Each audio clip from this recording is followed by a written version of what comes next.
Merci pour votre confiance et fidélité à la chaîne mère. Il est 13 h à Bamako, 9 h à New York aux États-Unis.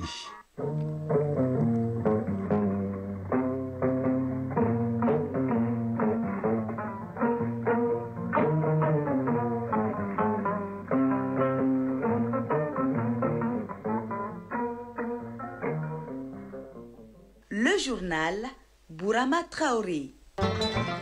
Mesdames et messieurs, bonjour et bienvenue dans cette édition, la deuxième de Mali Actualité, les titres. Du 100% malien au cœur de la campagne 2025-2026 de commercialisation de l'amande de karité. Industriels et membres de l'interprofession veulent donner davantage du sens au Made in Mali et signent un mémorandum d'entente pour concrétiser cette volonté commune. Les panafricanistes appellent à l'annulation de la dette des pays du continent. Ils accusent les créanciers de déposséder l'Afrique de sa souveraineté financière. Grande mobilisation hier à Accra au Ghana.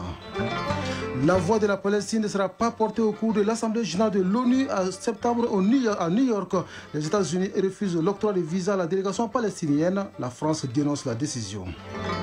Ils n'ont jamais abandonné le chemin de l'école malgré qu'ils soient en vacances. Nombreux sont les élèves qui prennent des cours pour se perfectionner ou se mettre à niveau. Une opportunité pour les enseignants de se faire de l'argent. On en parle dans le grand format de cette édition. Qui de Madagascar ou du Maroc sera sacré champion? La réponse à l'issue de la finale du championnat d'Afrique des Nations qui se joue ce samedi à Nairobi au Kenya. Éliminatoire du Mondial 2026, la liste des joueurs maliens retenus pour deux importantes rencontres a été publiée hier. La page culture de cette édition nous amène à la découverte d'un pan de la culture du Kasso dénommé le rituel de changement de statut d'enfant, à vivre une journée d'initiation dans une famille Kassongé à Bamako. C'est tout pour les titres. Produire localement, commercialiser localement et transformer localement les karités, les industriels maliens et les membres de l'interprofession karité lancent le défi du 100% malien au cœur de la commercialisation 2025-2026, de commercialisation de l'amande de karité. Les deux parties viennent de signer un mémorandum d'entente pour concrétiser cette volonté commune de tirer le maximum de profit de la culture du karité. Le témoignage de Nyanya Aliou Traoré. Industriels maliens et interprofession karité ont pu s'entendre, chacun à travers la signature de ces mémorandums d'entente qui concernent le lancement de la campagne de commercialisation 2025-2026 des amendes de qualité, compte pleinement jouer sa partition pour la promotion du consommé local. Cissé Kankou Keïta, porte-parole des industriels. Cet accord permet vraiment de valoriser notre filière karité parce que l'amande produite au Mali sera transformée au Mali par des industries maliennes. Et cela permettra également non seulement d'obtenir du beurre, mais également du tourteau. Pumba Samboura, présidente de l'interprofession filière karité Mali. Nous avons la conviction que cette campagne sera placée sous le signe de la transparence à travers la contractualisation entre tous les maillons de la chaîne de valeur, aussi de la solidarité et du progrès, afin que tous les acteurs puissent en tirer les meilleurs bénéfices. Occasion pour le ministre de l'Industrie et du Commerce, Moussa Alassane Diallo, de rappeler l'importance pour les Maliens de travailler ensemble.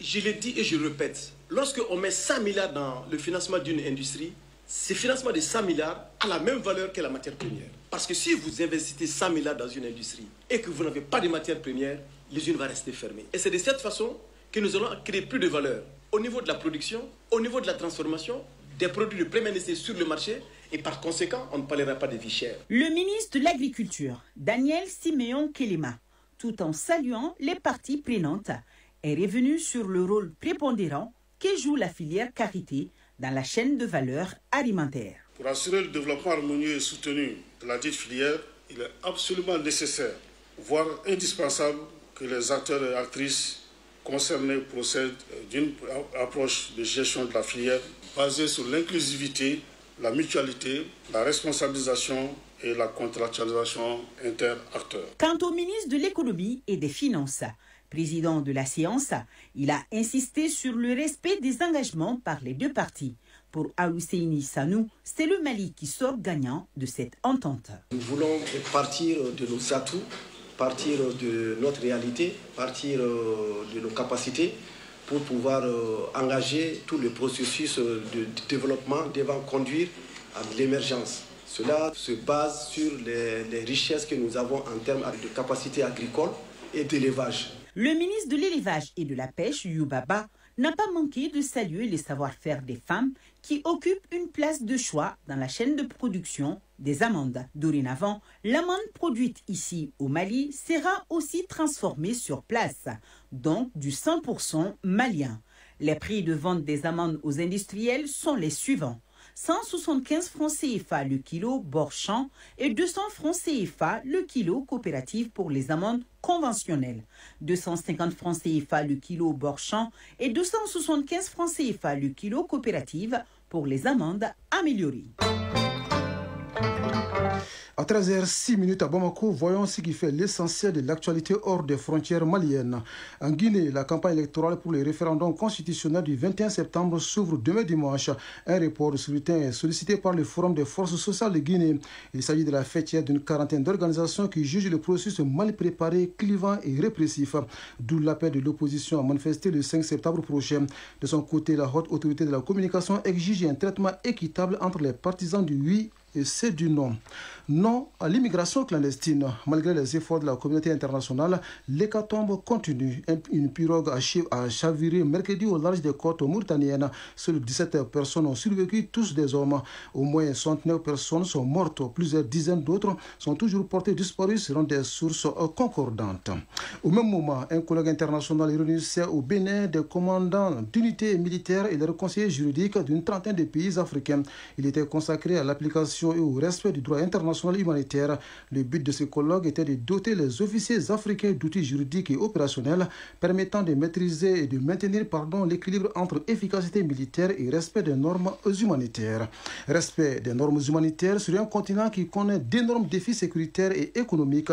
C'est pourquoi au Ghana, un rassemblement panafricain appelle à l'annulation de la dette des pays du continent. Les manifestants venus de plusieurs pays africains ont alerté sur la détresse financière de leurs États. La faute, selon eux, à un 2 poids 2 mesures dans les conditions de remboursement vis-à-vis des pays du Nord. Ils accusent leurs créanciers de déposséder l'Afrique de sa souveraineté financière. Nous ne paierons pas. Voici ce qui a été scandé et répété par la foule rassemblée hier sur la place de l'indépendance du Ghana. Une autre place qui accueille ce samedi du monde, c'est celle de Tchimbaga dans le sud du Gabon, qui abrite une grande parade militaire pour commémorer l'anniversaire du coup d'État du 30 octobre 2023 qui a renversé le régime d'Ali Bongo. L'auteur de ce coup de force, aujourd'hui chef de l'État Brice Oligui Nguema, préside cette parade. Pour le porte-parole du gouvernement Laurent Ndongo, le Gabon est en chantier et un vent de liberté souffle sur le pays. En revanche, l'ancien Premier ministre Alain-Claude Bilibézé estime que le bilan est négatif. 2 ans après le coup d'État, le système combattu demeure. Seul Ali Bongo et sa famille ont disparu de la scène, dit-il. Eux n'ont pas disparu de la scène, bien au contraire, il se faut encore entendre. Les États-Unis refusent l'octroi de visas à des membres de la délégation palestinienne devant se rendre à l'Assemblée générale de l'ONU en septembre. Israël applaudit. Quant à l'autorité palestinienne, elle demande à Washington de revenir sur sa décision. L'ONU ne saurait souffrir d'aucune restriction d'accès selon la France. France qui doit reconnaître l'État de Palestine au cours de cette Assemblée générale. En attendant, la ville de Chongqing en Chine accueille demain dimanche et lundi le 25e sommet de l'Organisation de coopération de Shanghai. Le président russe Vladimir Poutine fera le déplacement. Après le sommet, il assistera à la commémoration des 80 ans de la fin de la Seconde Guerre mondiale à Pékin. Le président russe, qui restera dans le pays pendant 4 jours, aura plusieurs entretiens, notamment avec ses homologues iraniens, turcs et chinois. Revenons à Bamako, direction la cité verte où l'eau potable coule à flot dans certaines localités de Sikasso. De nombreux forages y sont réalisés pour soulager des milliers de ménages en manque de ce liquide précieux et indispensable à la vie. La population du Kénédougou bénéficie ainsi des œuvres sociales du président de la transition. Les témoins de l'inauguration de ces infrastructures est notre correspondante dans la région, Moussokoro Sérémé. L'eau, source de vie, est aujourd'hui facteur de dignité. Ce sont 10 nouveaux forages inaugurés dans les cercles de Kinyan, Kadiolo, Luluni et la ville de Sikasso dans le cadre des œuvres sociales du président de la transition. Première étape, le secteur de Chatabougou dans le quartier de Amdalaï où les bénéficiaires accueillent avec enthousiasme la fin des longs calvaires. Jawara Chatadoukouré, première habitante du secteur de Chatabougou. Cela fait 16 ans que j'habite dans ce secteur et c'est jusqu'à 5 km d'ici qu'on s'approvisionnait en eau et moyennant de l'argent. C'est vraiment un grand soulagement pour toutes les familles. Le geste présidentiel dans la ville de Sikasso concerne également les habitants du quartier de Kabouila 1, le groupe scolaire Mission catholique et la morgue de l'hôpital de Sikasso. un site où l'eau est indispensable pour garantir l'hygiène et préserver la dignité de nos défunts. Omar Koulibaly, responsable de la morgue de l'hôpital de Sikasso.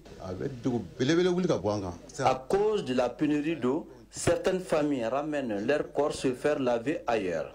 Cette dotation va désormais faciliter notre travail et améliorer la qualité du service.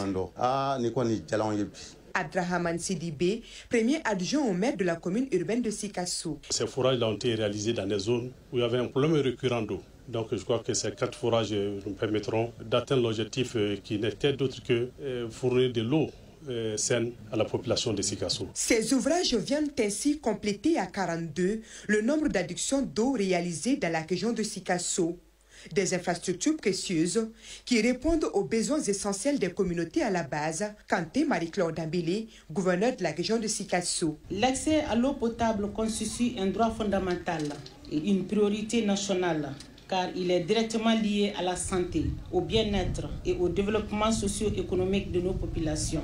La réalisation des présents forages dans notre région s'inscrit dans cette dynamique de proximité et de solidarité avec les populations. Cette cérémonie d'inauguration s'est achevée dans une ambiance empreinte de reconnaissance et de gratitude des populations. La remise de Chiwara à la chef de l'exécutif régional et au président de la transition par l'association des femmes catholiques de Sikasso. Sikasso, Msokoro Sereme, Ali Sanogo et Suleiman Bamba pour l'ORTM. Comme à Sikasso, la solidarité présidentielle se manifeste aussi à Mopti. Dans la Venise malienne, le commissaire à la sécurité alimentaire déclenche l'assistance humanitaire au profit des populations des vulnérables des régions de Mopti, Douanzan et Badjangara. L'objectif est de permettre aux bénéficiaires de passer la période de soudure sans grande difficulté. Un geste que nous raconte Boubacar Sankaré de notre bureau régional à Mopti. 4863 tonnes de vivres mobilisés pour assister 25 800 ménages vulnérables des régions de Mopti, Banyangara et Douanza. Le ministre commissaire à la sécurité alimentaire a mis à la disposition des gouverneurs des régions bénéficiaires leurs dotations. Cette opération fait suite au lancement par le président de la transition du plan national de réponse à l'insécurité alimentaire édition 2025. Redouane Ag Mohamed Ali, commissaire à la sécurité alimentaire. Il s'agit d'une assistance ponctuelle sur la période de soudure qui surtout doit aider les producteurs à aller sur les champs pour cultiver sereinement et produire par eux-mêmes. Les gouverneurs des régions sont pleinement responsabilisés pour suivre la mise en œuvre de ce processus-là dans la transparence et de façon à ce que les aides parviennent effectivement aux personnes auxquelles elles sont destinées. Les gouverneurs qui vont ordonner la distribution de ces vivres sur le terrain se réjouissent naturellement de cet élan de solidarité des plus hautes autorités du pays à l'endroit des populations vulnérables. Agali Inamoud Yatara, gouverneur de Douanza. J'avoue que cette dotation vient à point nommé dans la mesure où nous sommes en période de soudure. Et pour qui connaît la région de Douanza, en plus des inondations qui ont détruit les habitations, qui ont détruit aussi plusieurs hectares de champs, il y a eu aussi l'invasion des oiseaux granivores. Toutes choses qui font que la région de Douanza, les récoltes ont été très mauvaises. Quant aux céréales, elles seront distribuées aux bénéficiaires conformément aux directives de M. le commissaire à la sécurité alimentaire. Général de brigade Daouda Dambélé, gouverneur de Mopti. La population de Mopti et toute la région est satisfaite et se réjouit d'être retenue pour recevoir ce don-là. La région de Mopti sait apprécier la générosité et aussi l'engagement sans faille et constant du président de la transition pour réduire l'impact de la période de soudure sur les populations. En plus des régions bénéficiaires, les victimes et blessés des guerres ont aussi bénéficié des vivres. Mopti, Boubacar Sankaré et Suleiman Tebsougué pour l'ORTM. 13h15 à Bamako. Entre se divertir et apprendre, ils ont choisi le second pour bien se préparer et affronter avec assurance l'année scolaire 2025-2026. Ils sont nombreux les élèves qui prennent des cours de vacances pour se perfectionner ou se mettre à niveau. Une opportunité aussi pour certains établissements ou enseignants de se faire un peu d'argent. Une belle initiative à laquelle adhèrent pas mal de parents d'élèves. On en parle dans le grand format de cette édition signée Dramane Sanoko. Pour déterminer la racine carrée d'un nombre complexe Z égale à A plus IB, on applique quelle formule? Certains élèves préfèrent passer leurs vacances en salle de classe. pendant que d'autres fréquentent les grains, jouent au ballon ou des jeux entre amis. Chaque année au mois d'août au Mali, beaucoup d'établissements d'enseignants organisent des cours de vacances, avec comme objectif de rattraper un retard ou préparer l'année à venir. Grégoire Damélé est un élève de la 8e année. J'ai décidé de suivre ce cours de vacances parce que ça m'aide à faciliter la classe supérieure. Nous partons 5 jours par semaine, du lundi au vendredi. Les cours concernent les matières principales, le français et la mathématique. Daouda Soumaré est un élève de la 11e année. J'ai décidé de suivre les cours de vacances pour ne pas oublier ce que j'ai appris pendant l'année, améliorer mes points faibles et bien me préparer pour la rentrée. Nous partons 3 jours par semaine. Comme je vais entrer en terminale expérimentale, les cours de vacances concernent uniquement les matières principales, c'est-à-dire la biologie, la physique-chimie et les mathématiques. Fodé Silla est professeur de mathématiques au niveau de l'enseignement secondaire.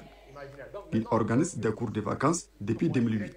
Ces cours permettent de prendre l'avance sur le programme de l'année suivante, de renforcer les acquis et de consolider les bases fondamentales. Ça donne aux élèves une plus grande confiance en eux. Parce que quand tu vois quelque chose une fois, donc pour la deuxième fois, tu seras à l'aise. Parce que tu as déjà vu. De combler les lacunes. Bakary Damélé est enseignant de lettres, histoire et géographie au fondamental. Il est membre d'une association des enseignants qui organise chaque année des cours de vacances depuis 2017. Ces cours de vacances-là sont vraiment efficaces pour ces élèves-là. Nous avons mis une commission en place qui suit de près les élèves dans les différents établissements.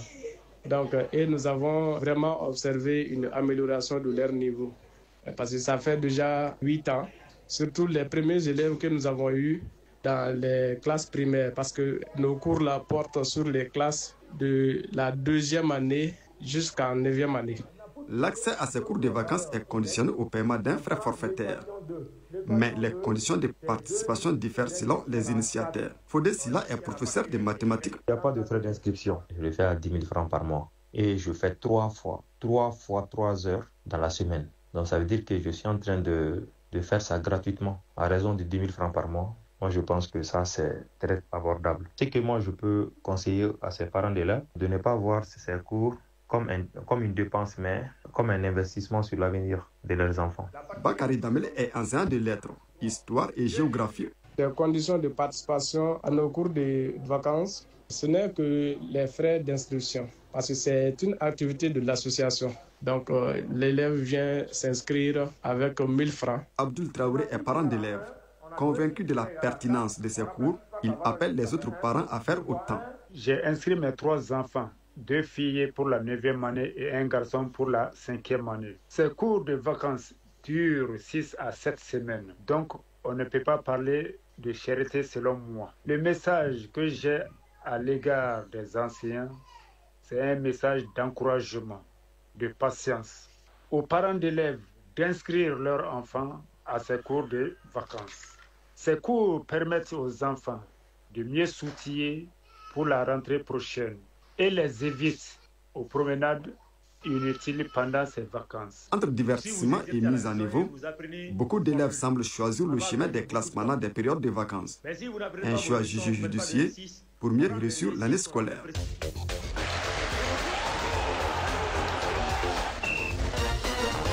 Dans l'actu des sports, on connaît depuis hier la liste des joueurs maliens convoqués pour les 7e et 8e journées des éliminatoires du Mondial 2026. Le Mali affronte le 4 septembre les Comores au Maroc et le 8 septembre le Ghana à Accra. Mais l'actualité sportive de ce samedi reste dominée par la finale du championnat d'Afrique des Nations. Madagascar-Maroc, c'est l'affiche de cette finale qui se joue à Nairobi au Kenya. La synthèse de l'actualité sportive porte la signature de Famourou Djourté.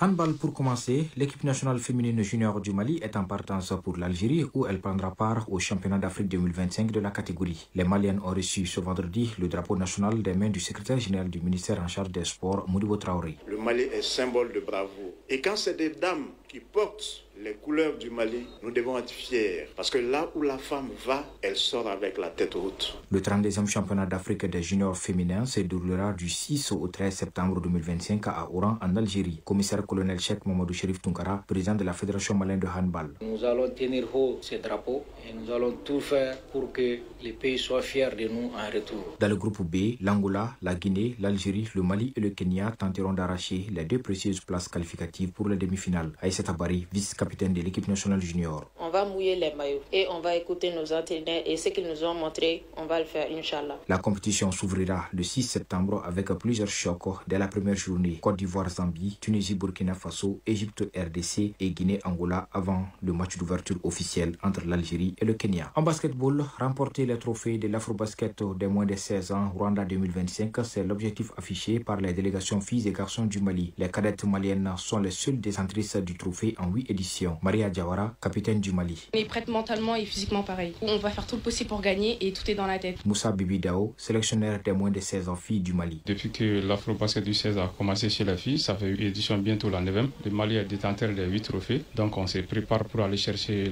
la 9e. Quant aux cadets maliens, ils visent leur deuxième sacre après celui de 2017. Mamoutou Kane, sélectionneur des moins de 16 ans garçons du Mali. On a pu exécuter à 80% notre programme élaboré. La délégation malienne s'envole ce samedi pour Kigali au Rwanda. La compétition se jouera du 2 au 14 septembre 2025. Football à présent, le sélectionneur des Aigles du Mali, Tom Saint-Fit, a dévoilé ce vendredi via les plateformes de la FEMAFOOT la liste des joueurs convoqués pour les 2 prochaines journées des éliminatoires du Mondial 2026 contre les Comores le 4 septembre au Maroc et le Ghana le 8 septembre à Accra au compte des 7e et 8e journées. Une liste de 25 joueurs avec des présents comme Fodé Doucouré, Salim Diakité, Néné Dorgelès ou encore Kamori Doumbia apportant une certaine continuité. Des cadres de l'équipe nationale comme Mamadou Fofana Nojo, Mohamed Kamara Tchamanché, Aliou Dieng, Lassine Sinayo, Moussa Silla sont également là pour apporter leur expérience. Par ailleurs, le Mali jouera les 2 prochains matchs sans son capitaine Yves Bissouma, combiné à d'autres absences comme Amadou Aïdara Doudou, Amari Traoré, El Bilal Touré, Ibrahim Kone pour ne citer que ceci. Face à ces absences, le sélectionneur a fait le choix de la stabilité. Il a fait appel à un groupe de joueurs qu'il connaît bien et qu'il a l'habitude de convoquer. Les Aigles du Mali devront prouver qu'ils peuvent surmonter ces défis pour rester dans la course à la qualification. Le Mali occupe actuellement la 4e place du groupe I avec 9 points. Derrière le Ghana 15 points, les Comores 12 points et Madagascar 10 points. Comme pour dire que les Aigles du Mali n'ont plus droit à l'erreur s'ils veulent se qualifier pour la Coupe du Monde 2026 qui se jouera aux États-Unis, au Canada et au Mexique. Sur le continent, la finale du championnat d'Afrique des nations de football CHAN 2024 se joue ce samedi 30 août à Nairobi au Kenya. Les Lions de l'Atlas du Maroc, double champion 2018-2020, visent un 3e sacre face à Madagascar, première équipe insulaire à atteindre une finale continentale CAF. Pour le Maroc, s'imposer confirmerait définitivement son statut de référence du football africain et égalerait le record de titres CHAN détenu conjointement avec la République démocratique du Congo. Pour Madagascar, soulever le trophée constituerait une révolution footballistique dans l'océan Indien et l'une des plus belles surprises de l'histoire du football continental. Avec près de 2 milliards de francs CFA promis aux vainqueurs contre un peu moins d'1 milliard de francs CFA aux finalistes malheureux, les enjeux financiers accompagnent cette bataille pour la gloire continentale. Si les statistiques et l'expérience plaident largement en faveur des Lions de l'Atlas du Maroc,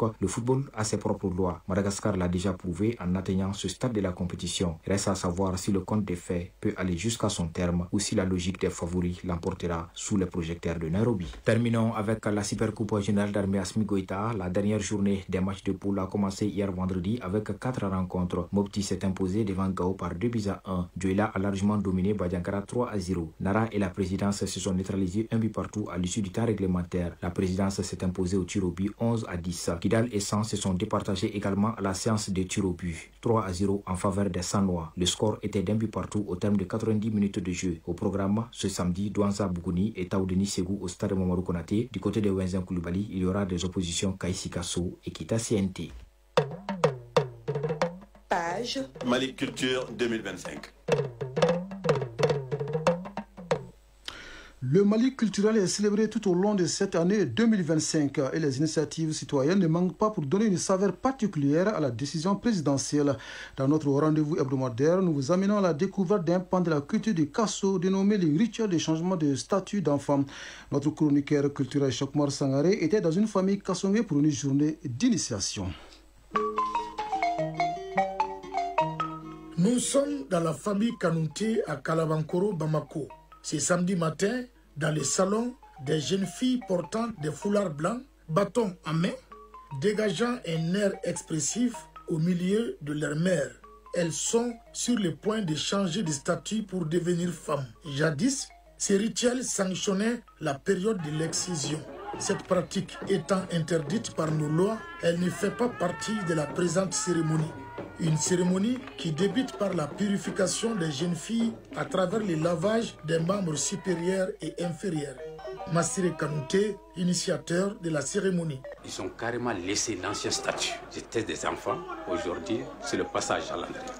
Se laver, c'est s'assainir. Donc maintenant, elles sont assainies, elles sont propres, elles sont maintenant aptes au mariage. En même temps que le lavage, les encadreurs défont les tresses des filles. La cérémonie est appelée Mokilo pour les filles, Kurusidingo ou Kurusidon pour les garçons, qui est aussi purifié par le lavage et rasé par la suite. Mfali Kouyaté, Griot Kassongue.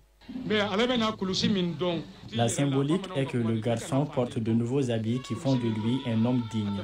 Il doit sauver l'honneur familial en toutes circonstances.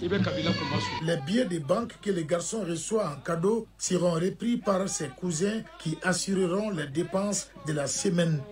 Retour chez les filles qui sont bien installées sur de nouvelles nattes. Elles sont tressées avec attention par des femmes de caste. En guise de solidarité à la famille, les voisins apportent des céréales pour la restauration des invités durant la semaine d'initiation. En fonction des moyens de la famille, les parures de grands jours sont portées aux filles pour qu'elles soient belles de la plus belle des manières. Massiré Kanouté, initiateur de la cérémonie. Avec cette tresse-là, on doit faire une année. À chaque événement, elle tresse ça. Mais après une année, il y a d'autres tresses qu'on appelle Djaretemere. Maintenant, quand une femme se marie, il y a d'autres tresses qu'on appelle Tournano. Donc à chaque étape, c'est comme ça. Les nouvelles femmes sont présentées au public. Un pan important de ce rituel est la danse du Paradinga, qui englobe toutes les danses célèbres du Rasso. Là, les filles sont portées au cou par leurs cousins pour danser. Ici, tout s'apprend, même les pas de danse, et la purification continue avec l'encadreur appelé Sema. Seydou Dambélé, gardien de la tradition Kassongue. Après cette initiation, la formation de la jeune fille continue en famille où elle va suivre de près l'exemple de sa mère. Mfali Kouyaté, Griot Kassongue. De l'origine du Kasso à Tumbi Fara à nos jours, ces rituels nous permettent d'éduquer nos enfants pour avoir des Kassonké dignes au vrai sens du mot. La veille de la cérémonie, il y a eu Barengo, une danse nocturne des femmes et des filles en question. En somme, Massiré Kanouté, forgeron de son état et retraité de l'EDM, a reçu l'organisation de ces rituels Kassonké ici à Bamako en vue de vulgariser cette pratique ancestrale. Amadou Dagamaïssa, parrain de la cérémonie. Ça, c'est une réalité qu'on ne trouve qu'au Mali, qu'on doit pérenniser. Mes petits-fils forgerons sont désormais prêts pour le mariage. Et cet exemple donné par un homme de caste est à encourager en cette année de la culture, comme l'affirme cet adage populaire, je cite, « La culture, c'est comme un jardin. Il faut l'entretenir pour qu'il soit beau et productif. » Fin de citation. 13h29. Ainsi va l'actualité en ce samedi 30 août 2025. Cette tranche d'information vous a été servie par un trio. À la mise en onde, Absi Traoré, à la mise en ligne, Badji Touré et au micro, Brahma Traoré. Ne décrochez pas, Mohamed Sangaré s'installe juste après moi pour la synthèse de l'actualité dans nos régions, suivi de la lecture des avis et communiqués avec Kani Keita. Le prochain rendez-vous avec l'information, c'est à 19h30. Grand merci à vous de nous avoir suivis. Très belle fin de journée à vous, où que vous soyez.